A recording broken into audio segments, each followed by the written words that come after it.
What's up, guys? Welcome back to the Leftlane Podcast. Make sure to like and subscribe. We're talking all things MMA, just going over the recent two UFC Fight Night cards, as well as kind of looking ahead because we got a break this week. No UFC.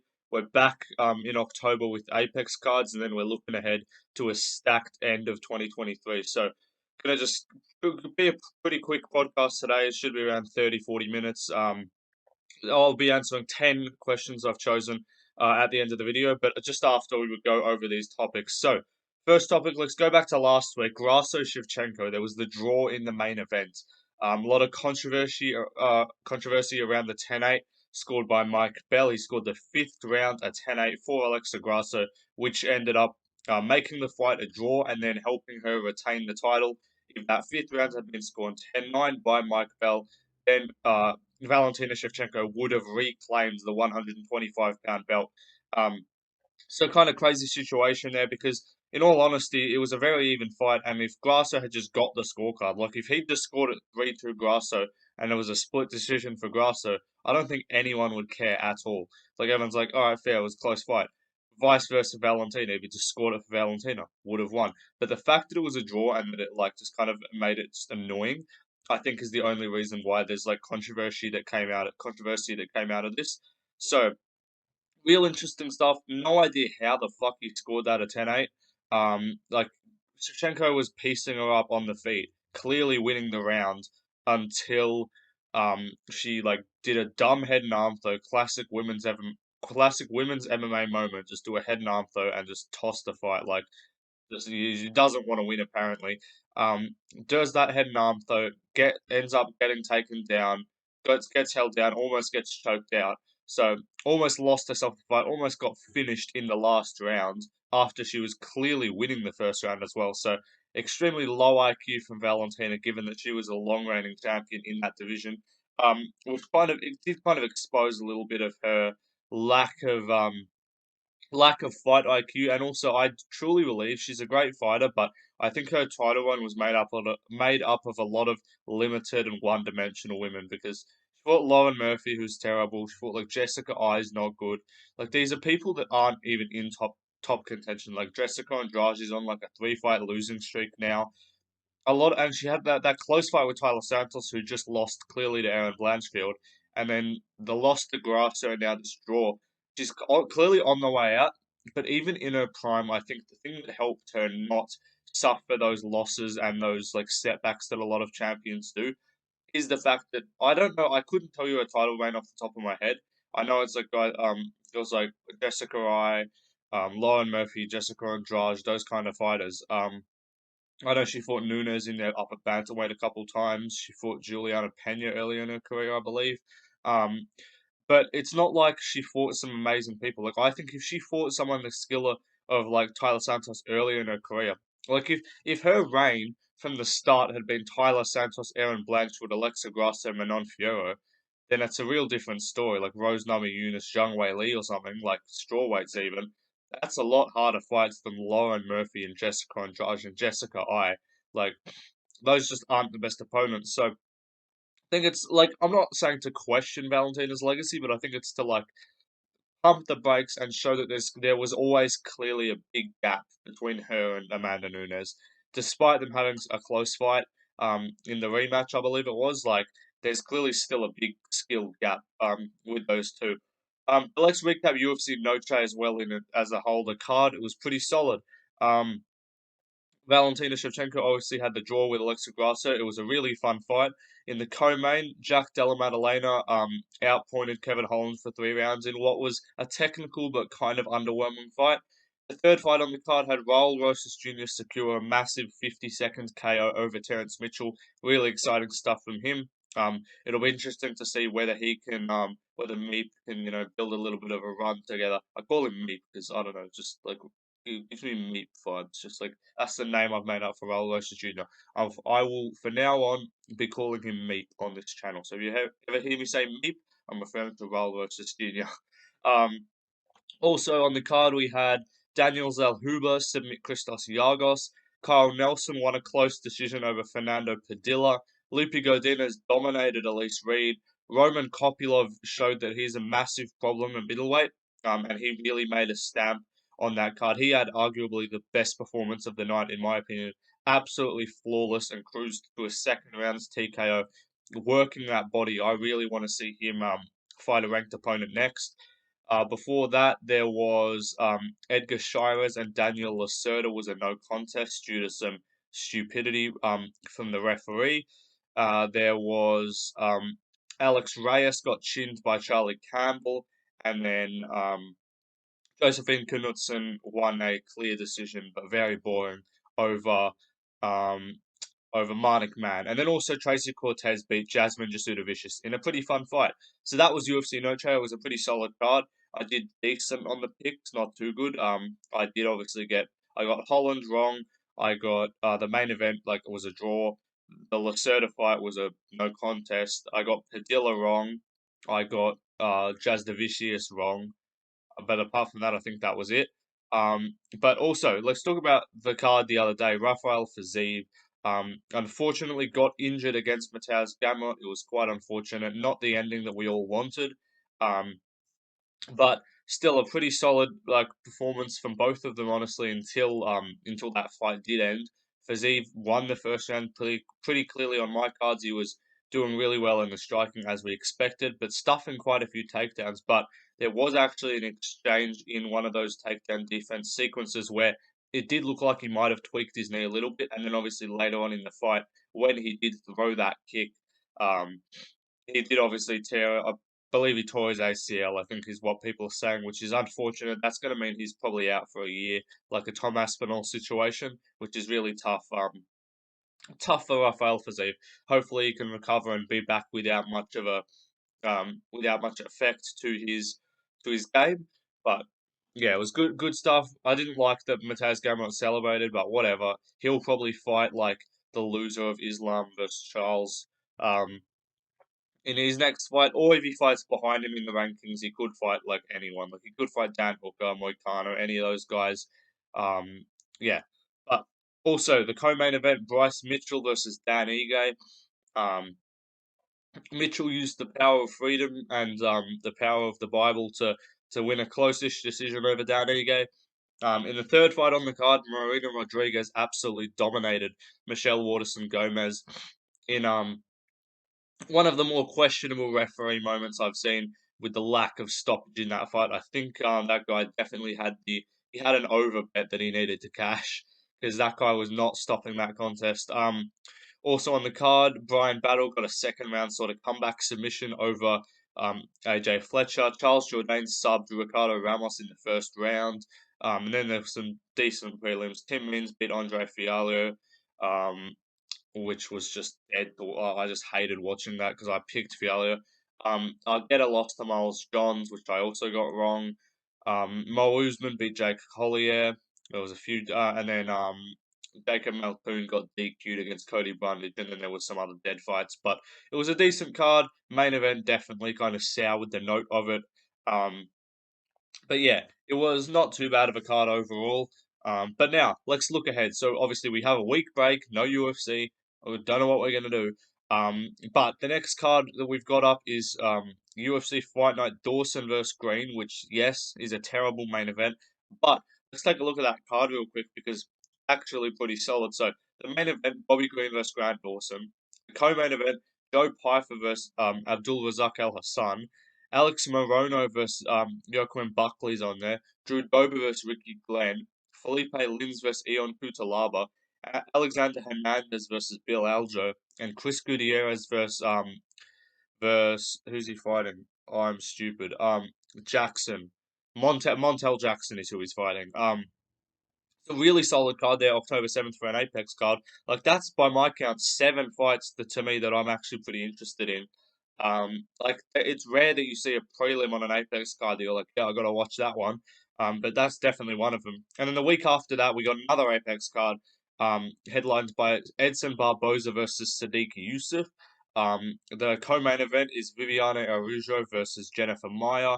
Jonathan Martinez versus Adrian Yanez is a great fight. Michelle Pereira's moving up to middleweight, fighting Marc-Andre Barriault. Terence McKinney's fighting on that card, and to be confirmed opponent since Chris Duncan pulled out. Cameron Simon against Christian Rodriguez is a great fight. Looking forward to see Simon get back in there. And then Edgar Chairez versus Daniel Lacerda.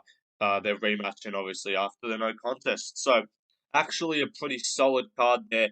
Or solid two cards there for the Apex. Obviously, we're not going to have some major intrigue. Not going to be a hell of a lot to talk about, but I'll probably be making prediction videos for those cards because there's enough fights there for me to warrant making a 15-20 minute video.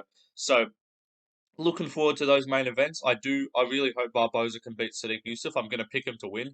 He is a moderate underdog at the moment. I think he's like a plus 130, I believe. So not too big, but I think I'm going to pick him to win. But let's go to the next card as well. See, because we don't have a lot to talk about, we kind of just got to preview the cards. Like we're looking ahead. So UFC 294 is next up on pay-per-view, and it's a great card. Charles Oliveira versus Islam Makhachev is the main event. Super intrigued by that. Obviously, really looking forward to if Charles can win. That'll be amazing. If Islam's going to win, look, I just hope he doesn't dominate him. And I hope at least we can have some moments of fun in that fight because I really do think it's got the potential to be a great fight and a really back and forth one. And I think Oliveira definitely can win. Obviously, you say all the advantages would be going to Islam because he won the last fight, which is fair. But I just think there's a lot of things, a lot of factors that played into it last time. I'm not making any excuses for Charles. Obviously, Islam, phenomenal fighter, definitely did enough for the win. Definitely deserved that win. Did very well, but I definitely think this one's going to be a hell of a lot closer. And I'm going to pick Charles Oliveira, but that's kind of out of hope, to be honest. I think he definitely can win, but if you pick logically in this sport, then you kind of have to pick Islam. But I've learnt to not pick fights with logic anymore because it doesn't work. Also on that card, Chimaev versus Costa, amazing fight. I do think Costa's going to get absolutely smushed because I maintain that he's one of the worst, most over, not worst, one of the most overrated fighters and probably the least deserving number 5 or number 6 ranked fighter in the world right now. Also on the card, Magomed Ankalaev against Johnny Walker. Look, Ankalaev's probably going to win, but maybe Johnny Walker can do something retarded and just pull it out because he's on a bit of a streak right now. Saeed Nurmagomedov versus Muin Gafrov's good. Tim Elliott versus Muhammad Makayev. Trevor Peaks on the card. Javid Basharat versus Victor Henry.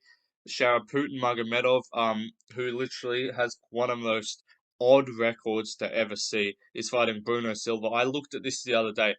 Sharaputin Magomedov's record is made up of Chinese lightweights, a few decent Russian fighters, and then Indian bantamweights. Like his most recent fight is a 8 second KO win over a fucking like 11-7 Indian bantamweight, who I'm not kidding fights at 135 pounds. Sharaput Magomedov is making his UFC debut at 185. 185. And his most recent win is against an Indian like who's like 5'6" and fights at bantamweight. So look, I'm gonna have to watch a few of his actual fights against the decent opponents because about 6 of his fights are absolutely just pure padded records, and terrible at fighting. So, um, but I really would be intrigued to see because Bruno Silva could honestly win that fight. And then also Nathaniel Wood versus Muhammad Naimov is also a good fight on there. So UFC 294, pretty solid. Looking forward to it a lot. Obviously it's going to be an early morning for us down in Australia. Obviously those anyone else, I think you guys are getting it at a pretty good time, but we're getting it real early, so that'll be tough for us. Um, but the next card after that is the Brazil card, and this one is actually super stacked and super intriguing. Let me read out this card for you guys now. Jailton Almeida versus Curtis Blades is an amazing fight, great main event. Real intriguing grappling fight there. Will it be the jiu-jitsu of Almeida that wins, or the wrestling background of Blades? That's what I'm interested to see there. Got we've got Rodolfo Vieira versus Armin Petrosian, Angela Hill versus Denise Gomez, Alea Zaleski dos Santos versus Renat Fakretinov, Kaya Barelho versus Sultan Ruzaboev, Vitor Petrino versus Modestas Bukauskas, Elvis Brenner versus Esteban Ribovic, Gabriel Bonfim versus Nicolas Dalby, Ishmael Bonfim versus Vince Pichel, Alexander versus Onama, so Lucas Alexander versus David Onama, and then Daniel Santos versus Daniel Marcos. So that fight card is actually really solid. I'm really looking forward to that one. Not like a bunch of high ranked like top contenders. Like obviously the main event's great, and not a lot of ranked fighters, but like the Bonfim brothers, Brenner, Petrino, Borello, Renat Kretinov, David Onama, Santos. Like that's a really good card, which I'm looking forward to. Um, and then after that, obviously, we moved to UFC 295, and that's a pretty good card too. Obviously, MSG Jones versus Miocic is the main event. A lot of the card actually has not been announced yet. But it's Jones versus Miocic. Right as of right now, these are all the fights on the card. Jones versus Miocic, Yuri Prohaska versus Alex Pereira, Andrade versus Dern, Matt Favola versus Bernard St. Denis is a banger. Matt Schnell versus Steve Urseg, Jared Gordon versus Mark Madsen, Pat Sabatini versus Diego Lopez is a great fight. Jamal Emmers versus Dennis Bazooka, Mateusz Rebecki versus Narulo Aliev is a great prospect fight. And then Joshua Van versus Kevin Borjas is also a pretty solid fight with Borjas coming off the Contender Series recently. So still a few fights to go on that UFC 295 card. I'd imagine they've got a little bit to add to the main card. Maybe we get Jack Della Maddalena versus Jeff Neal on there, perhaps. We could get something else, but I expect to see another big fight on that card because right now, the first two fights amazing, but Andrade versus Dern is not the most amazing like main card fight, and then Favola versus Saint Denis is a banger. I think that should be a main card opener, but apart from that, all these other fights great, but probably not pay-per-view worthy.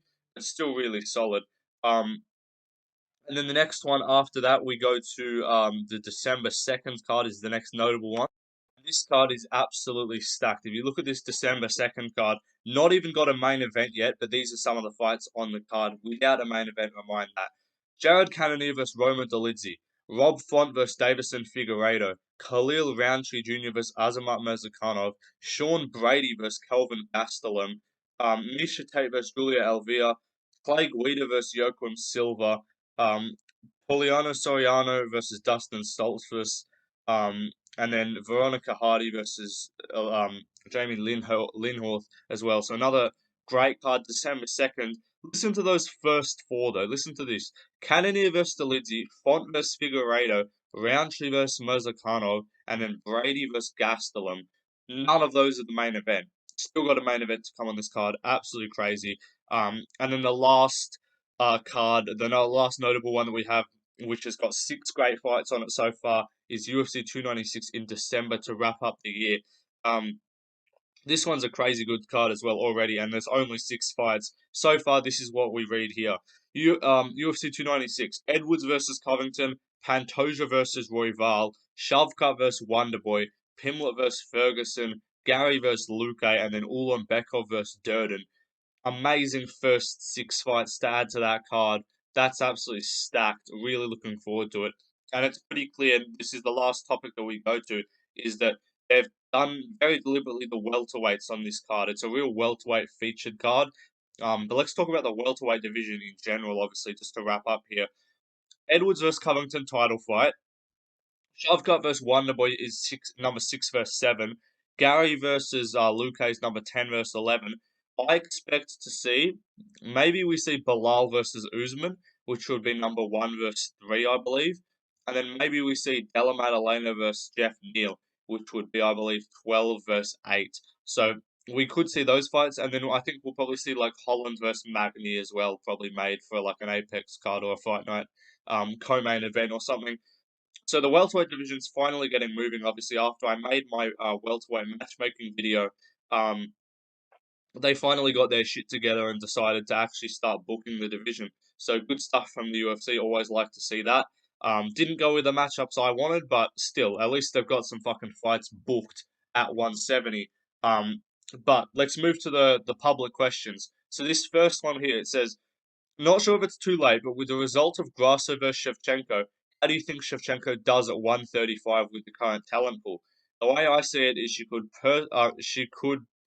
the way I see it personally is she could be getting title defenses there up until just 37, 38, just because the talent is so lackluster. I do agree with you.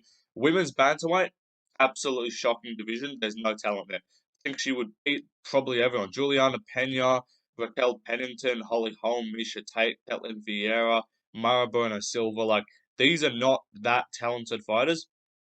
I think it's the same with like um it's not even comparable to the men's weight classes though. Like I think the men's weight class, like in historically it was middleweight was shit, and then if you went up to middleweight you did well. But nah, this is like the biggest jump in between skill level for divisions because I think like Blanchfield could go up there and get it. Grasso could probably go up there and get it. Manan Fiora could probably go up there and get it. Fucking hell. Zhang Wei Li could probably go up from strawweight and win a belt at 135. Like Jesus Christ, she should go. She should go for triple champ status. Honestly, because Zhang Wei Li is a very physically strong 115er. She's going to be better at striking than all of them. I wouldn't mind seeing her try and go up there. To be honest, yeah, women's bantamweight sucks. It's a terrible division. Next one.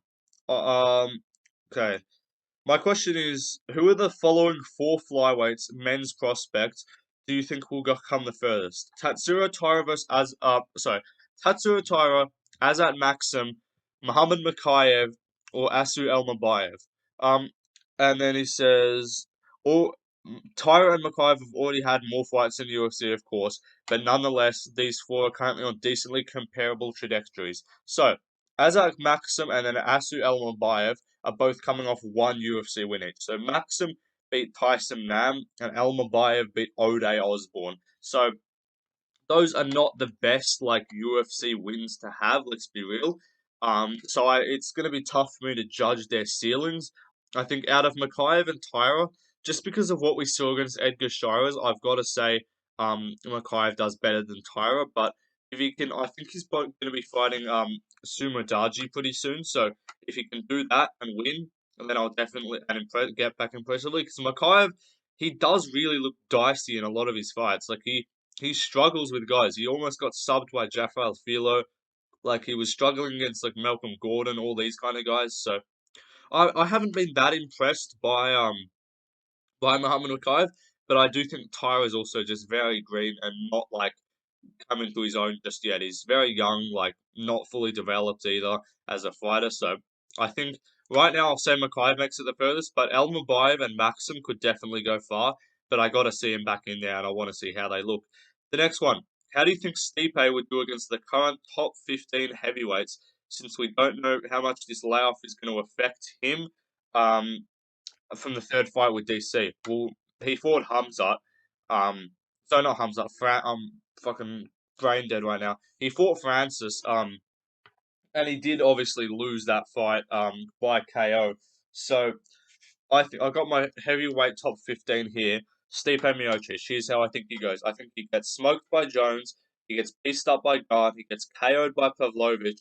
He gets subbed or KO'd by Aspinall. He gets probably wrestled by Blades. He gets kicked apart by Volkov. He beats Ty. He beats Spivak. He loses to Almeida. He beats Derek Lewis, beats Tybura, beats Rosenstrike, Romanov, Delima, and Nascimento. So, I really don't see Stipe doing well against a lot of heavyweights. I think Almeida outgrapples him and just out athletics him. I think Spivak's relatively close, but he's just better on the feet. Ty is just a bit too slow. I think you'd pick him apart with boxing. But like Volkov, Blades, Aspinall, Pavlovich, Garn, and Jones, I think all beat him. Like right now, Stipe's ranked number 3 in the world. I think he's appropriate ranking in terms of skill level right now. He's I think like number 6 or 7. The next question. How would Volkanovski do in a potential matchup against top lightweights Oliveira, Poirier, Gaethje, and Chandler? Okay, I'll run through each of them and give like a little brief kind of thing of how I think it would go. So, in a matchup with Oliveira, Volkanovski would um, struggle to stay on the outside. I think he would not be able to stay on the outside as easily against someone like Oliveira. He would look for counter shots, which I think he could land quite successfully. Um, Wrestling, I don't think he would do. I think there's too much of a submission threat from Charles, and I think Charles's guard game is very good. He'd find himself in the same situations as Ortega had him in, but I think Ortega would do a lot better. So Volkanovski's path to victory against Oliveira is pretty clear but difficult to execute. He has to come in with punching combinations, chew up the leg, and then get out, and then don't get pressured back by Oliveira. Don't get caught by his teeps and his long range weapons, his high kicks and all of that, which he does struggle with Volkanovski. So I would lean with Volkanovski, but I want to see how Oliveira does against Islam in the rematch, and I want to see how Volkanovski does against Topuria. But it's a different kind of thing because he fought Makhachev and that was all grappling, and he did lose a lot of the striking exchanges on the feet. And I think offensively, Oliveira is more dangerous than Islam, so would be a really close fight. Something I do really want to see in terms of intrigue wise, but they're my two favorite fighters, so I would really not enjoy watching that in terms of like one of them's gonna lose. And if Volk won, he might not finish him. If Oliveira won, I would imagine he would finish Volk. And I just don't want to see Volk get finished, and I don't want to see Oliveira get dominated over 5 rounds. So that would be a tough one to watch, but I do think it would be very intriguing. Against Poirier, this is also a tough one.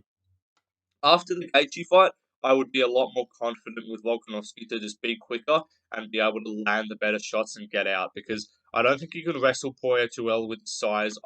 He could, but Poirier's typically like done decent in the wrestling. Like Khabib took him down, and that's about it.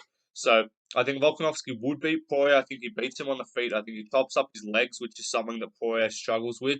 But yeah, Gaethje, I think, would beat Volkanovski. I think Gaethje is so fucking powerful and just too big and too strong and close with the punches. Like, he hits like a truck. He's got a wrestling background. I don't think Volk takes him down. I don't think Volk's so much quicker than him that he would just not be able to see the shots coming. So I think Gaethje, especially with that Poirier win, I think Gaethje beats Volkanovski. And then Michael Chandler, I think Volk wins just via IQ. If Michael Chandler fought smart, he would probably just outmuscle and outstrength him. Um, and then be patient on the feet. But I think Volk picks him apart on the feet clearly, and then Chandler would have to wrestle, but I don't think he would because he's dumb. So yeah, I think out of those four, I think Volkanovski beats Chandler and Poirier, but loses to Gaethje and Oliveira. To be honest, that's what I think. Um, the next question is, how is Ortega still in the top five? He hasn't fought in over a year, and his last win was in 2020. I agree with you. Ortega is just he's like Costa. He's clinging onto that ranking. Costa's last ranked win doesn't have one. Costa hasn't beat a current active middleweight. He beat Luke Rockhold. He lost to Marvin Vettori. Lost to Israel Adesanya, and then before that, he beat Yoel Romero, who's no longer in the UFC. So Costa as well as another guy, but yeah, Ortega. Who it was Zombie was his last win, wouldn't it have been? Yeah, because it was. I'm trying to think because he got beat up by Holloway, then he beat Zombie, and then didn't fight Volk. And then after that, he lost to Zombie. Oh, not Zombie. Then he lost to Yair with the injury. So I think he should be out of the rankings. Well, not out of the rankings, out of the top five. I think Taporia should definitely be ranked above him. I don't know where Ortega is ranked. I think he's like, let me check. I think I got my featherweight rankings here. Um, the featherweight rankings is Volk, Max, Yair, Ortega. Yeah, no. So Allen and Taporia should both be ahead of Ortega. I agree with you 100%. Next question. How did the matchups go between these three? Garn, Aspinall, and Pavlovich. So I assume you mean in like a little circle, like a rock paper scissors type thing. So I think Garn, I think loses to both of them. I think Pavlovich beats Garn, and then I think he beats it. I think Pavlovich beats both of them. Aspinall beats Garn, and yeah. The reason why I'll say is Garn I think loses to Aspinall just purely through grappling and just diversity.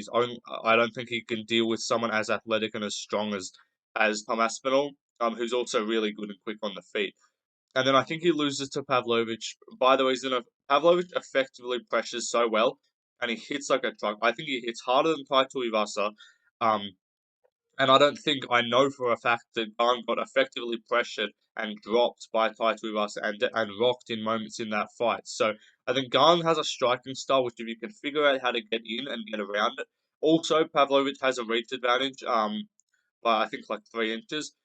Garn had like a 6 inch reach advantage against Tuivasa, so Pavlovich can hit Garn when Garn can't hit Pavlovich, or like just whenever he's hitting him. Pavlovich just be jab and steel poles in your face. Hits like a truck. I think he could honestly mix in we've never seen it, but I do think Pavlovich could have success with offensive wrestling. Um, and then I think that he would TKO Garn. I think he would drop him like I did. I think he would rock him, hurt him on the feet with jabs. I think Garn would not be moving as effectively.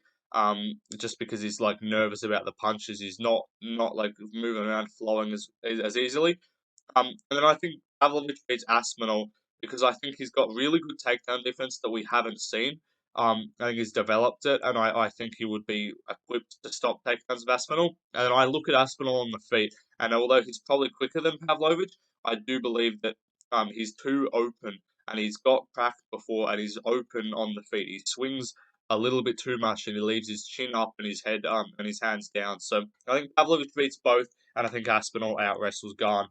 Good question. The next one is Khabib versus the top 15 lightweights. Let me get my lightweight top 15 here. Okay, so I think he beats. No, I think he loses to Islam. I, wait. Do you mean prime or now? Because right now he would lose to a few of them. Like if you mean prime, I think he loses to Islam and probably beats everyone else. If you mean right now, like if he just rocked up back and somehow could make 155, I think he loses to Islam and Charles. I think he beats Dustin and Justin and Daniil and Chandler maybe. I think he could lose to Fiziev perhaps, and then I think he beats everyone else because right now obviously the inactivity. But prime Khabib, I do seriously believe he loses to Islam. I don't think um he's as good. He's clearly not as good in the striking, and I think Islam's going to be equipped enough. I know they would never fight, but I think Islam would know how to stop the takedowns of Khabib with that style. I don't think it's going to work as easily because usually when you see that Sambo style work on other people who normally have good wrestling, it's because it's a different type of wrestling. But Islam's, regardless of the fact that they train together all the time, if it's just style on style, he knows that style. That's what he does himself. So I think Islam stuffs takedowns and wins on the feet through damage. I think Oliveira could honestly beat Khabib. Um, maybe not like the Khabib that beat like Gaethje or Poirier or something, but like Khabib's opponents, right? Conor, Gaethje, and Poirier are the notable three. Like he beat RDA and Barboza and stuff. Those aren't as notable. Um, Poirier, Gaethje, and O'Connor, all strikers, all had guys taking them down. Also, like all guys that have a clear wrestling weakness. Um, maybe not as much Gaethje, but still. And I think Oliver, none of them have a jiu-jitsu guard game like Poirier pulled a guillotine. Poirier got in the position with a guillotine. I think if Oliveira gets that guillotine, he puts Khabib out, or taps him out, and I do believe that he's more dangerous on guard, to create separation. I think if Khabib's throwing wild ground and pound like that, I think a lot of guys just shell up. I think Oliveira's catching him in a triangle if he does that. And obviously Oliveira beats Khabib on the feet. He's not as polished as Islam, simple as that. And he's not as defensively minded with the counters that Islam has. Um, but yeah, everyone else I think he probably beats. Like Fiziev could potentially have been a problem with that explosive takedown defense early. Chandler fighting smart has the capabilities to beat them, but all the other guys, I just can't see it. The next question: if you could make a five-fight main card for UFC 300, what would you pick? Okay, UFC 300. This would be like an ideal scenario. I'll go like semi-realistic. Um, John Jones versus Sergey Pavlovich. But if Jones retires, then that's going to go out the window. So Jones versus Pavlovich. If not, if it's not that, then I think I would say like Pereira versus like Adesanya in a trilogy or something, a light heavyweight maybe, or something along those lines. Co-main event of like Volkanovski versus Islam at 155 rematch for the belt or something along those lines maybe. And then third fight on the card, I would say maybe O'Malley versus like Sanhagen, Marab, Cejudo, one of those contenders, whoever's going to be ready to fight him at the time.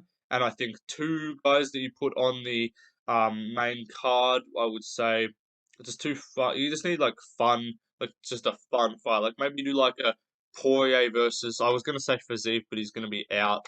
Like you do maybe, uh, who knows? Like you just do. It'll depend on what it like happen. Like once you give me the main event of the card, I'll be able to know how to do it. Like because right now it's like you could make a random like fight on there, but it would just be nonsensical. Like I could do three title fights or even four, but they're not going to do that. So, um, tell me a main event and I'll be able to make one. Once they announce that, then I'll like build the rest of 293 or 290 or 300. Sorry. Because then it'll make sense. You'll be able to see which guys like Strickland, Duplessis, Strickland versus Hamzat, Hamzat versus Duplessis. Hamzat versus Adesanya, like Dricus versus Adesanya, Pereira versus Adesanya, Pereira versus like Dricus or something. I don't know, in a champ fight. Like so many of these fights could be on there. I think Islam versus Volkanovski is an amazing co-main event if it's a bigger weight title fight. Islam versus Volk rematch or Islam versus Gaethje would be great, or Volk versus a Volk defense could be like the third fight. If it's not Islam, then I think a Volk would be the third fight on the card. If it's Islam, co-main event maybe. Or they could be end up doing Conor versus Chandler, which I would hate. They could just scam it and do Conor for the belt. They could be doing Colby versus Islam, maybe Colby versus Strickland. Like, there's so many potential fights that like, there's 20 fucking million title fights happening at the end of this year. Like, a bunch of contender fights. We'll figure out what happens then. Um, it's a little bit too early to see. Like, I think 300 is going to be either March or April. Right now it's September, like October, November, December, January, like it's still like 6, 7 months away. You never get fight announcements 7 months away. So I will make a UFC 300 card. I will make a video, building like the first few cards of the year, that I'm built. Like I'll make a UFC 300 card builder after UFC 296, and then I'll be able to kind of figure it out from there. But right now it's just too early to be honest. Um, this one we got nothing like some fantasy matchups here. We go through these. All right, fantasy matchups of current champs versus previous champs from their weight classes. Okay, Jones versus Prime Kane. I would say I honestly maybe Kane. Like Kane right no, sorry Jones right now I think could lose to Kane Velasquez perhaps, but Jones just beats everyone apparently. Prime Strickland, or no, Strickland versus Prime Silver. You got to go Silver. Leon versus GSP. You got to go GSP with the wrestling. Islam versus Khabib. I say Islam. Volk versus featherweight McGregor. I say Volk. Sugar versus Prime Cruz. I would say Sugar. Um, and Pantoja versus Prime Mighty Mouse. You have to go with Mighty Mouse. Another one. Couple possible matchups. Dricus versus Hamzat. Aljo versus Holloway. All right. So Dricus versus Hamzat. I do believe that Hamzat would win, but it's close. I think Dricus is not as polished not that polished on the feet. Same with Hamzat. I think both of them are pretty sloppy on the feet. I think Hamzat is just so much better in the wrestling. If he runs through Costa, then this answer stays the same. If Costa either beats him somehow or if he struggles with Costa with the size, then I would say Dricus has a really good shot. But Dricus got taken down by like Brunson and stuff, so I wouldn't back him to. Um, and he makes mistakes in the grappling too. Like he threw himself on bottom against Tavares. Like I just can't trust him to beat a guy like Hamzat in the wrestling. And that was the last question. So great questions, guys. Thanks for listening to the podcast. Looking forward to some of the cards coming up. Obviously, we got a week off. I'll be doing the September recap videos sometime this week. Let me know any videos that you want to see in the comments. I don't know. I might do like a couple, like a tier list. I might do like another matchmaking a division video. Trying to think of some ideas to keep myself busy in that time off, in the week off. So it will be interesting to see. And I'll see you guys in the next one. Peace.